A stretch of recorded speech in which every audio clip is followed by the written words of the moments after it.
Good morning, everybody. Grace and peace to you from our Lord Jesus Christ and all the saints here in Central California who are drinking their coffee.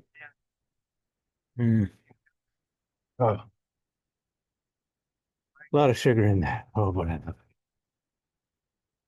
Coming to you this week with a little troubleshooting issue I had yesterday when I got into work Monday morning.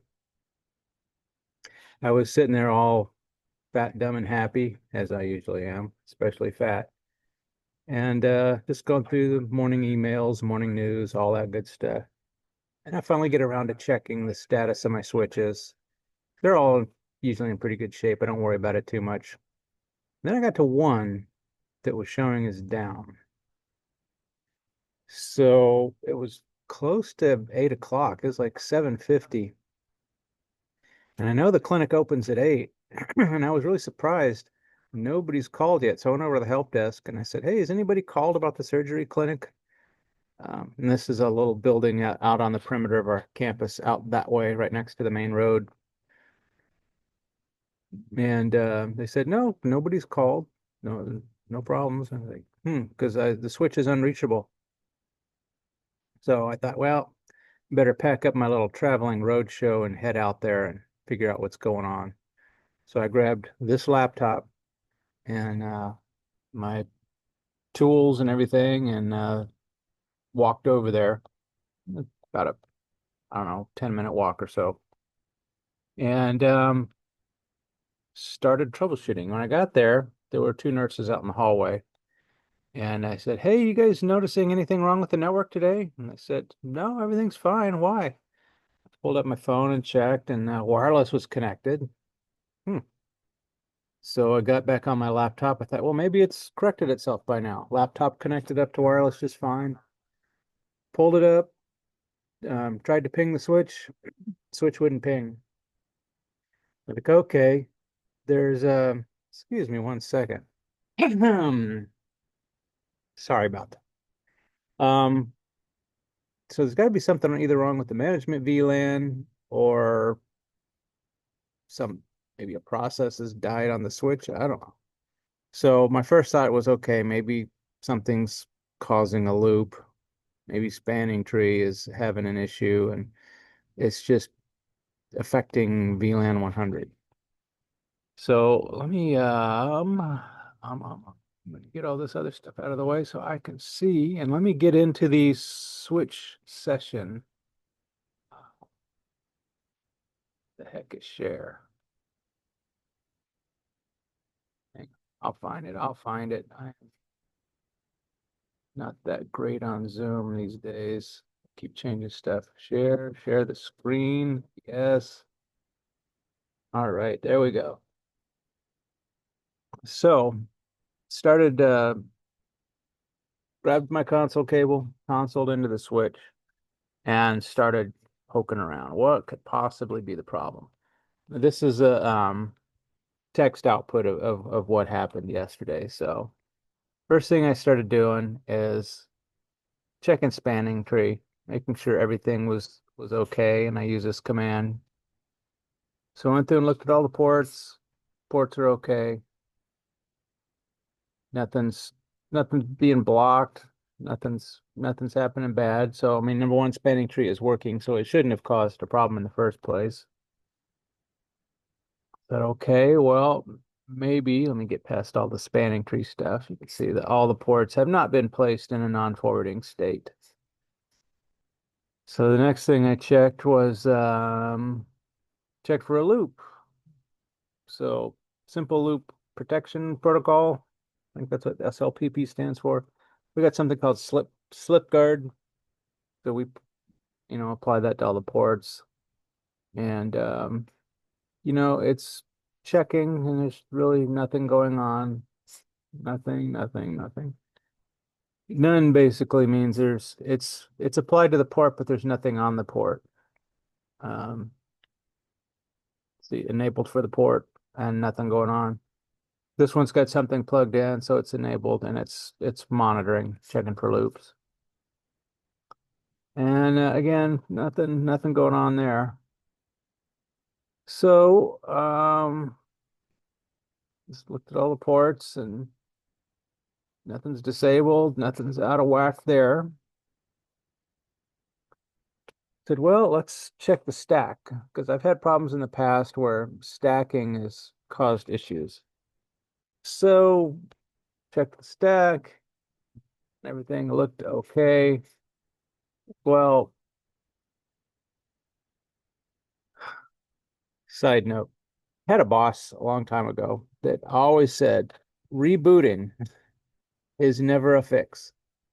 That you This is back when I was a server admin. Said you can restart a service or you can uninstall and reinstall drivers, but you can never reboot the server. Rebooting the server is just never an answer. So we had Windows servers that were up for 2 years. Um, yeah, we weren't so big on patches back then. So I decided I'm just going to reboot this thing. And so I'm going through all the reboot stuff. Here's the commands. I wanted to reboot tonight, or last night at 2 a.m. So ask me, are you sure you want to reboot the stack? Oh, yes, I'm sure.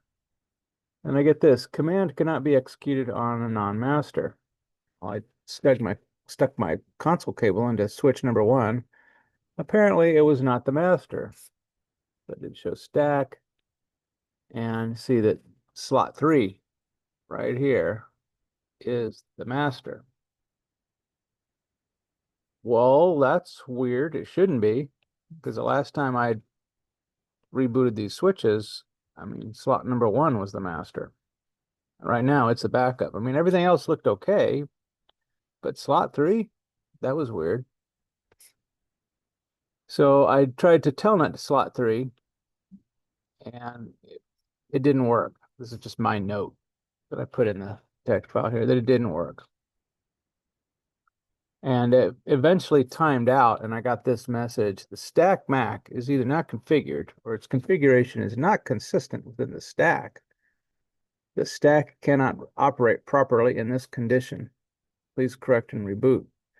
That's kind of what I think was going on, is that the uplinks are on switch 1 and 4 of the stack. It's a 4-switch stack.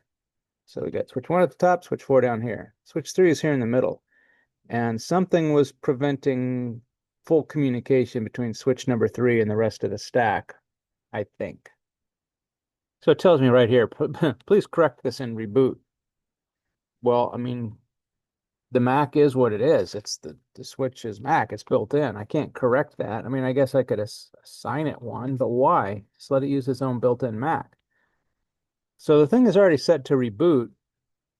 So I thought, well, what can I do to well, no, it's not already set to reboot. I'm sorry. It failed because I didn't log into the master. So I said, okay, it wants me to reboot anyway. So now that I am plugged into the master, which is slot 3, at the time I actually physically moved the console cable down because I couldn't telnet to it. I went ahead and set it up to reboot. Reboot June 3rd, 2 a.m. And so I went ahead and issued that command, said it's all ready to go. So you can see here,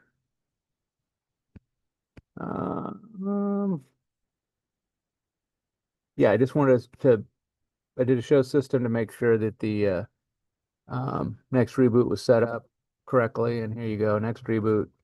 It was set up for June 3rd at 2 a.m. And it's only been up for like a little over a month.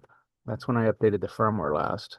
I'm keeping that in the back of my head too, this firmware update. Maybe it's not such a good firmware update. Might have to update it again. So anyway, yeah, I just made sure that it's set to reboot at the proper time. And oh yeah, did you know these things are all Linux based? They are. Um, so anyway, got that. To system. And let's see what else. Yeah, want to just again show the stacking to make sure I know that I was seeing what I thought I was seeing right here. Number one, topology is a ring. When I do show stacking, that's the first thing I look for. Um, because if I've got a four switch stack like this one is, and I see stack topology is a daisy chain, ooh, that's bad. That means one of the stacking cables has failed. And in a video way back, um, I had to replace an entire switch because of stacking failing in it. But anyway, you can see here that no, three is the master, one is a backup, and two and four are standbys, which is fine. But I really want, you know, preferably I'd like one and four to be the master and the backup, but yeah, that'll be another day. So, but anyway, sorry, I'm going down so many days. These are unscripted, can you tell? Um, so when it reboots, since it's already set up to reboot, when it reboots, I want switch number one to be the master. So there's a command where you can say, okay, I want, and it refers to them as slots, not switches, but I want slot number one to have top priority as a master when it comes back up. Normally it's automatic. They do an election based on their MAC address. And I forget if it's highest MAC wins, lowest MAC wins, but anyway, one of the MAC addresses wins when it's doing this election. And if you want to kind of tip the election results, you can with this command. Configure stacking slot one priority 100. So I did that command, said, okay, slot number one is going to be the winner of this next election. And you can see right here, where is it? Slot one. Where do you see it? Here we go. Shows stacking detail. So normally you'll see this priority is automatic. So slot number three, it's automatic. He's going to vote. Um, where are we at here? Slot number four is automatic. He gets a vote. Doesn't automatically win. There we go. Slot number one. Right there. Slot number one. Priority is not automatic. It's 100. That means he wins the election every time. It's like a Dominion voting system. Smartmatic technologies. If you know, you know. So that's what I did. And came in this morning and checked my emails, and my monitoring system intermapper emailed me that the switch was up. Could finally SSH into it from here, and all network monitoring said the switch was up. So problem solved by a reboot. And to make sure that the one I want to be master always is master, I've set the default priority. So at any rate, that's all I got this week. So if you like what you saw, click the subscribe button, click the notification bell, leave me a comment if you have any questions, got any suggestions, open them all. So that's it, everybody. Sorry I'm tired, as I always am. We'll catch y'all next week. God bless.